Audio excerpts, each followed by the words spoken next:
ನಮಸ್ಕಾರ. ನಮ್ಮ ದೇಶದ ಮಾನ್ಯ ಪ್ರಧಾನಮಂತ್ರಿಗಳು ಕಳೆದ ಕೆಲವಾರು ದಿನಗಳಿಂದ ಮಂಗಳಸೂತ್ರದ ಬಗ್ಗೆ ಮಾತನಾಡುತ್ತಿದ್ದಾರೆ. ಭಾರತ ದೇಶದಲ್ಲಿ ಪ್ರತಿಯೊಬ್ಬ ನಾರಿಯೂ ಸಹ ಮಂಗಳಸೂತ್ರಕ್ಕೆ ಅತ್ಯಂತ ಹೆಚ್ಚಿನ ಮಹತ್ವವನ್ನು ಕೊಡುತ್ತಾರೆ. ಮಂಗಳಸೂತ್ರವನ್ನು ಪ್ರತಿದಿನವೂ ಅರಿಶಿನ ಮತ್ತು ಕುಂಕುಮದಿಂದ ಪೂಜೆ ಮಾಡುವುದರ ಮೂಲಕ ತನ್ನ ಪತಿಯ ಆಯುಸ್ಸು ಗಟ್ಟಿಯಾಗಲಿ ಎಂದು ಪ್ರಾರ್ಥನೆಯನ್ನು ಮಾಡುತ್ತಾರೆ.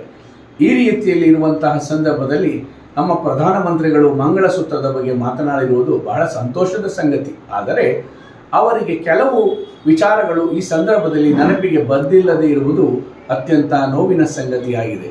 ಮಾನ್ಯ ಪ್ರಧಾನಮಂತ್ರಿಗಳಿಗೆ ಮಣಿಪುರದಲ್ಲಿ ಕಳೆದ 2 ವರ್ಷದಿಂದ ಪ್ರತಿದಿನವೂ ನೂರಾರು ಮಂದಿ ಅನೇಕ ಕಾರಣಗಳಿಗಾಗಿ ಅಲ್ಲಿ ಘರ್ಷಣೆಯ ಸಂದರ್ಭದಲ್ಲಿ ಪ್ರಾಣವನ್ನು ಕಳೆದುಕೊಳ್ಳುತ್ತಿದ್ದಾರೆ. ಅನೇಕ ತಾಯಂದಿರು ಬೆತ್ತಲೆ ಮೆರವಣಿಗೆಯನ್ನು ಮಾಡಿ ಮತ್ತು ಸಾರ್ವಜನಿಕವಾಗಿ ಅಪಮಾನ ನಿಂದನೆಗಳನ್ನು ಎದುರಿಸುತ್ತಾ ಅತ್ಯಾಚಾರಗಳನ್ನು ಪ್ರಕರಣಗಳಿಗೆ ಗುರಿಯಾಗಿದ್ದಾರೆ. ಗಲಭೆಗಳ ಹಿನ್ನೆಲೆಯಲ್ಲಿ ಹಲವಾರು ಜೀವಗಳು ಹಾನಿಯಾಗಿದೆ.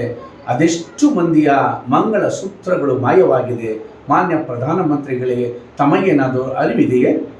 ಅದೇ ರೀತಿಯಲ್ಲಿ ದೇಶದಲ್ಲಿ ಅನ್ನದಾತರು ತಮ್ಮ ನೈತಿಕ ಮತ್ತು ನ್ಯಾಯಯುತವಾದಂತಹ ಬೇಡಿಕೆಗಳಿಗಾಗಿ ಹಲವಾರು ತಿಂಗಳುಗಳ ಕಾಲ ದೆಹಲಿಯಲ್ಲಿ ಧರಣಿ ಮಾಡಿ, ನೀವು ಯಾವುದೇ ರೀತಿಯ ಅವರ ವಿಚಾರದಲ್ಲಿ ಕನಿಕರವನ್ನು ತೋರದೆ ಹೋದಂತಹ ಸಂದರ್ಭದಲ್ಲಿ ಹಲವಾರು ತಿಂಗಳುಗಳ ಕಾಲ ಧರಣಿ ಮಾಡಿದಂತಹ ಸಂದರ್ಭದಲ್ಲಿ ಆ ಪ್ರಕೃತಿಯ ಅನೇಕ ಕಾರಣಗಳಿಂದಾಗಿ 700ಕ್ಕೂ ಹೆಚ್ಚು ಜನ ಅನ್ನದಾತರು ತಮ್ಮ ಪ್ರಾಣವನ್ನು ಕಳೆದುಕೊಂಡರು. ಆ ಪ್ರಾಣವನ್ನು ಕಳೆದುಕೊಂಡ ಅನ್ನದಾತರ ಪತ್ನಿಯರ ಮಂಗಳಸೂತ್ರದ ಬಗ್ಗೆ ತಮಗೆ ನೆನಪಿಗೆ ಬರಲಿಲ್ಲವೇ? ರಾತ್ರೋರಾತ್ರಿ ಲಾಕ್ಡೌನನ್ನು ಮಾಡಿ ಕೊರೋನಾ ಸಂದರ್ಭದಲ್ಲಿ ತಾವು ನಿಮ್ಮ ಪಾಡಿಗೆ ನೀವು ಸುಮ್ಮನಾಗಿ ಬಿಟ್ಟಿರಿ. ವಲಸೆ ಕಾರ್ಮಿಕರು ಭಾರತ ದೇಶದಲ್ಲಿ ಲಕ್ಷಾಂತರ ಮಂದಿ ತಲೆಯ ಮೇಲೆ ಗಂಟು ಮೂಟೆಯನ್ನು ಹೊತ್ತುಕೊಂಡು ಹಲವಾರು ಕಿಲೋಮೀಟರ್ಗಳು, 100 ಕಿಲೋಮೀಟರ್ಗಳ ಕಾಲ ನಡೆಯುತ್ತಾ ನಡು ರಸ್ತೆಯಲ್ಲಿ ಪ್ರಾಣವನ್ನು ಕಳೆದುಕೊಂಡರು. ಆ ಸಂದರ್ಭದಲ್ಲಿ ತಮ್ಮ ಗಂಡನನ್ನು ಕಳೆದುಕೊಂಡ ಅನೇಕ 100 ಜನ ನಮ್ಮ ಕೂಲಿ ಕಾರ್ಮಿಕರ ಹೆಣ್ಣಿನ ಮಂಗಳಸೂತ್ರದ ನೆನಪುಗಳು ತಮಗೆ ಬರಲೇ ಇಲ್ಲವೇ? 2019ರಲ್ಲಿ ಭಾರತದ ಆಂತರಿಕ ಭದ್ರತೆಯ ವೈಫಲ್ಯದಿಂದ 42 ಜನ ಸೈನಿಕರು ತಮ್ಮ ಪ್ರಾಣವನ್ನು ಕಳೆದುಕೊಂಡರು. 16 ವರ್ಷಗಳ ಕಾಲ ಬಾಳಿ ಬದುಕಬೇಕಾಗಿದ್ದಂತಹ ಯುವಕರು ಅವರೆಲ್ಲರೂ ಅವರು ಆಗಷ್ಟೇ ತಾನೇ ಇನ್ನು ಮದುವೆಯಾಗಿದ್ದರು, ಪುಟ್ಟ ಮಕ್ಕಳಿದ್ದರು. ಆ 42 ಜನ ಸೈನಿಕರ ನಮ್ಮ ಸಹೋದರಿಯರ ಮಂಗಳಸೂತ್ರಗಳು ಮಾಯವಾಯಿತು. ತಮಗೆ ಏನೂ ಅನಿಸಲೇ ಇಲ್ಲವೇ? ಕಳೆದ 2 ವರ್ಷ ಮತ್ತು 10 ವರ್ಷದ ಅವಧಿಯಲ್ಲಿ ತಮ್ಮ ಅನೇಕ ಯೋಜನೆಗಳಿಂದ, ವಿಶೇಷವಾಗಿ ನೋಟಿನ ಅಮಾನ್ಯೀಕರಣದ ಸಂದರ್ಭದಲ್ಲಿ ತಮ್ಮ ಬಳಿ ಇದ್ದಂತಹ ಹಳೆಯ ನೋಟುಗಳನ್ನು ಬದಲಾಯಿಸುವ ಕಾರಣಕ್ಕಾಗಿ ಬ್ಯಾಂಕುಗಳ ಮುಂದೆ 100 ಮಂದಿ ಕಾವಲಲ್ಲಿ ನಿಂತು ಪ್ರಾಣವನ್ನು ಕಳೆದುಕೊಂಡರೆಲ್ಲ.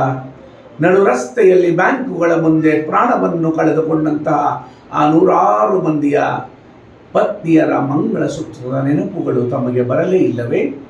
ಅದೇ ರೀತಿಯಲ್ಲಿ ನಿಮ್ಮ ಆರ್ಥಿಕ ನೀತಿಯ ಕಾರಣಕ್ಕಾಗಿ ಪ್ರತಿದಿನವೂ ರಾಷ್ಟ್ರದಾದ್ಯಂತ ಅನೇಕ ಭಾಗದಲ್ಲಿ ಸಣ್ಣ ಪುಟ್ಟ ಉದ್ಯಮಿಗಳು ಸಾಲದ ಸುಳಿಗೆ ಸಿಲುಕಿ ಆತ್ಮಹತ್ಯೆಯನ್ನು ಮಾಡಿಕೊಳ್ಳುತ್ತಿದ್ದಾರೆ. ಆ ಕುಟುಂಬದ ಸದಸ್ಯರ ಮಂಗಳಸೂತ್ರಗಳು ತಮಗೆ ನೆನಪಿಗೆ ಬರಲಿಲ್ಲವೇ? ಮಾನ್ಯ ಪ್ರಧಾನಮಂತ್ರಿಗಳೇ, ಮಂಗಳಸೂತ್ರವೆನ್ನುವುದು ಅತ್ಯಂತ ಪವಿತ್ರವಾದದ್ದು. ಮಂಗಳಸೂತ್ರವನ್ನು ನಾವು ಒಂದು ಬಾರಿ ನಮ್ಮ ಕುಟುಂಬದವರಿಗೆ ಕಟ್ಟಿದ ಮೇಲೆ ಆ ಕುಟುಂಬದವರ ರಕ್ಷಣೆಯನ್ನು ಮಾಡಬೇಕಾದಂಥ ಕರ್ತವ್ಯ, ಅವರ ಆರೋಗ್ಯ, ಅವರ ಹಿತ, ಅವರ ಗೌರವಕ್ಕೆ ಚ್ಯುತಿ ಬರದ ರೀತಿಯಲ್ಲಿ ಕಾಪಾಡುವುದು. ಒಬ್ಬ ಸೈನಿಕರ ರೀತಿಯಲ್ಲಿ ನಾವು ತಾಳಿ ಕಟ್ಟಿದವರನ್ನು ಕಾಯುವುದು ನಮ್ಮೆಲ್ಲರ ಧರ್ಮವಾಗಿರುತ್ತದೆ. ಮಂಗಳಸೂತ್ರದ ಬಗ್ಗೆ ಮಾತನಾಡುವ ಮಾನ್ಯ ಪ್ರಧಾನಮಂತ್ರಿಗಳೇ, ಭಾರತ ದೇಶದಲ್ಲಿ 10 ವರ್ಷದ ಅವಧಿಯಲ್ಲಿ ಅದೆಷ್ಟು ಮಂಗಳಸೂತ್ರಗಳನ್ನು ನಮ್ಮ ಸಹೋದರಿಯರು ಕಳೆದುಕೊಂಡಿದ್ದಾರೆ ತಮಗೆ ನೆನಪಿಗೆ ಬರುವುದಿಲ್ಲವೇ? ಕೇವಲ ಚುನಾವಣೆಗಾಗಿ ಇಂತಹ ಮಾತುಗಳನ್ನಾಡುವುದು ಸಲ್ಲದು. ಅದೇ ರೀತಿಯಲ್ಲಿ ಮಾನ್ಯ ಪ್ರಧಾನಮಂತ್ರಿಗಳು ಪದೇ ಧರ್ಮಗಳ ವಿಚಾರವನ್ನು ಪ್ರಸ್ತಾಪ ಮಾಡುವುದು ಸರಿಯಲ್ಲ. ಭಾರತ ದೇಶದಲ್ಲಿ ತಾವು ಒಮ್ಮೆ ನೆಹರೂರವರು ಮತ್ತು ವಿಶೇಷವಾಗಿ ಅಟಲ್ ಬಿಹಾರಿ ವಾಜಪೇಯಿರವರು ಚುನಾವಣೆಯ ಸಂದರ್ಭದಲ್ಲಿ, ಲೋಕಸಭೆಯ ಚುನಾವಣೆಯ ಸಂದರ್ಭದಲ್ಲಿ ಪ್ರಸ್ತಾಪ ಮಾಡುತ್ತಿದ್ದುದು ವಿದೇಶಾಂಗ ನೀತಿಯನ್ನು, ಆರ್ಥಿಕ ನೀತಿಯನ್ನು, ಉದ್ಯೋಗದ ನೀತಿಯನ್ನು, ಶಿಕ್ಷಣದ ನೀತಿಯನ್ನು ಮತ್ತು ದೇಶದ ಬೆಳವಣಿಗೆ ಅಭಿವೃದ್ಧಿಯ ವಿಚಾರಗಳನ್ನು, ರಾಜ್ಯ ಮತ್ತು ರಾಷ್ಟ್ರ, ರಾಜ್ಯ ಮತ್ತು ಕೇಂದ್ರ ಸರ್ಕಾರಗಳ ಬಾಂಧವ್ಯದ ವಿಚಾರಗಳನ್ನು, ವಿದೇಶಾಂಗ ನೀತಿಯನ್ನು, ಆ ವಿಚಾರಗಳನ್ನು ತಾವು ಒಮ್ಮೆ ಅವರ ಭಾಷಣದ ತುಣುಕುಗಳನ್ನು ನೋಡಿ ನಂತರ ಕಳೆದ 5 ತಿಂಗಳ ಅವಧಿಯಲ್ಲಿ ಲೋಕಸಭಾ ಚುನಾವಣೆಯಲ್ಲೊಬ್ಬ ಪ್ರಧಾನಮಂತ್ರಿಯಾಗಿ ತಾವು ಪ್ರಸ್ತಾಪಿಸುತ್ತಿರುವಂಥ ವಿಚಾರಗಳು ಲೋಕಸಭಾ ಚುನಾವಣೆಯ ವಸ್ತುಗಳೇ, ದೇಶದ ಬೆಳವಣಿಗೆಗೆ ಇವೆಲ್ಲವೂ ಪೂರಕವಾಗಿದೆಯೇ?